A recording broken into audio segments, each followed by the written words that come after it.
And also 100 కోట్లు 200 కోట్లు చెప్తే చిరాకు వస్తుంది నాకు. సినిమాలు తీసేవాళ్ళకి సినిమాలు తీయబుద్ది అది.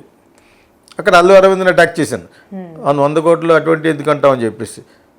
ఎటువంటి ఆదర్శం ఇస్తుంది అది?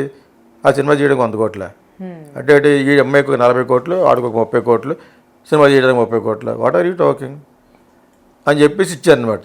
ఇవన్నీ నమ్మొద్దు అని చెప్పేసి. కాకపోతే ఐ డోంట్ కేర్ కానీ, but what ever it is, నేను నిజమే మాట్లాడతాను. ఎందుకంటే ఈ భావి భారత సినిమా మేకర్స్ కోసం, అప్కమింగ్ ఫిల్మ్ మేకర్స్ తెలియాలి కాబట్టి ఇవన్నీ అబద్ధాలు నమ్మకండి అని. లేకపోతే మీరు కూడా అబద్ధం ఆడొచ్చండి. 10 కోట్లు ఖర్చు పెట్టి 30 చెప్పండి అని. అంతవరకు చెప్తాను నేను. 10 కోట్ల కంటే ఎందుకు ఎక్కువ నీకు? కొత్త వాళ్ళు తీసేదానికి 5 కోట్ల కంటే ఎక్కువ ఎందుకు? ₹1 కోటి కింద తీశాడు ఒక రాజుగారు రాణి గారు అని ఒక రాజమండ్రి కుర్రాడు. అంతే కదా? అలా తీయండి. తీసి ప్రూవ్ చేసుకున్న తర్వాత then you make another film.